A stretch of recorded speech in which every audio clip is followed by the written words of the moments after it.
Hello friends, അപ്പോൾ നമ്മളെ കെമിസ്ട്രീൻ്റെ improvement exam ഒന്ന് കഴിഞ്ഞിട്ടുണ്ട്.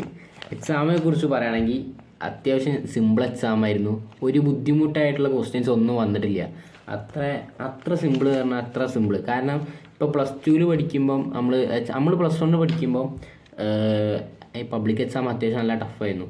ഇത് പറഞ്ഞു കഴിഞ്ഞാൽ അത്യാവശ്യം നല്ല സിമ്പിൾ ക്വസ്റ്റ്യൻ പേപ്പറാണ്. ഇപ്പോൾ പ്ലസ് ടുവിലെത്തിയിട്ട് ഇമ്പ്രൂവ്മെൻറ്റ് നോക്കുമ്പം ചെറിയൊരു ബുദ്ധിമുട്ടുണ്ട്. കാരണം പ്ലസ് വണ്ണിൽ നിന്നുള്ള കുറച്ച് കാര്യങ്ങളൊക്കെ മറന്നുപോയിന്. എല്ലാം നോക്കുകയാണെങ്കിൽ അത്യാവശ്യം നല്ല ക്വസ്റ്റ്യൻ പേപ്പറാണ്. വലിയ ബുദ്ധിമുട്ടായിട്ടുള്ള ക്വസ്റ്റ്യൻസ് ഒന്നും ഞാൻ കണ്ടില്ല. അത്യാവശ്യം മാർക്ക് കിട്ടുന്നതാണ് പ്രതീക്ഷിക്കുന്നത്. എല്ലാവരും പറഞ്ഞു അത്യാവശ്യം നല്ല ക്വസ്റ്റ്യൻ പേപ്പറാണ്, വലിയ ബുദ്ധിമുട്ടൊന്നുമില്ല. പിന്നെ പ്ലസ് വണ്ണാരും കണ്ടിരുന്നു, ഓരൊക്കെ പറഞ്ഞു നല്ല ക്വസ്റ്റ്യൻ പേപ്പറാണ്, ഈസി ക്വസ്റ്റ്യൻ പേപ്പറാണ്. അങ്ങനെ ഇനി ക്വസ്റ്റ്യൻ പേപ്പറിൽ എന്തൊക്കെയാണ് ഉള്ളത്, ഇങ്ങനെ വന്ന ക്വസ്റ്റ്യൻസൊക്കെ ഒന്ന് നോക്കാം ഗൈസ്. ക്വസ്റ്റ്യൻസൊക്കെ നോക്കുകയാണെങ്കിൽ അത്യാവശ്യം കുഴപ്പമില്ലാത്ത ക്വസ്റ്റ്യൻസ് തന്നെയാണ്. 1 വേർഡ് ആയിക്കോട്ടെ, 2 മാർക്കിന് വന്ന ക്വസ്റ്റ്യൻസ് ആയിക്കോട്ടെ. പിന്നെ 7ാമത്തെ ക്വസ്റ്റ്യൻ എനിക്ക് ഡൗട്ട് ഉണ്ട്, അതൊന്നും ഞാൻ എഴുതിയില്ല. പിന്നെ ബാക്കിയുള്ള 9, 10, 11 എഴുതിയിട്ടുണ്ട്.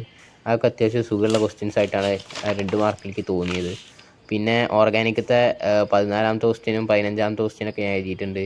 പിന്നെ 16ാമത്തെ limiting reagent, molarity, photo electric എഫക്റ്റിൻ്റെ ഇത്, ഇലക്ട്രോഗീൻ എൻതാൽപ്പി, അതൊക്കെ ആ ഭാഗങ്ങളൊക്കെ എഴുതാൻ പറ്റിയിട്ടുണ്ട്. 3 മാർക്കിൻ്റെ സെക്ഷൻ അത്യാവശ്യം സുഖമായിട്ടാണ് എനിക്ക് തോന്നിയത്.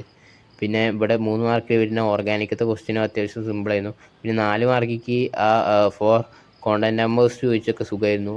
പിന്നെ 4 മാർക്കിൽ ചിലതൊക്കെ എഴുതാൻ പറ്റില്ല. അതായത് 1 വേർഡ് 1 മാർക്കിന് ഡിഫൈൻ ചെയ്യാനുള്ള 1-2 ക്വസ്റ്റ്യൻ എനിക്ക് കഴിഞ്ഞില്ല. ബാക്കിയുള്ളതൊന്നും കുഴപ്പമില്ല. ടോട്ടൽ പറയുകയാണെങ്കിൽ കെമിസ്ട്രി എക്സാം സുഖമായിരുന്നു ഗൈസ്.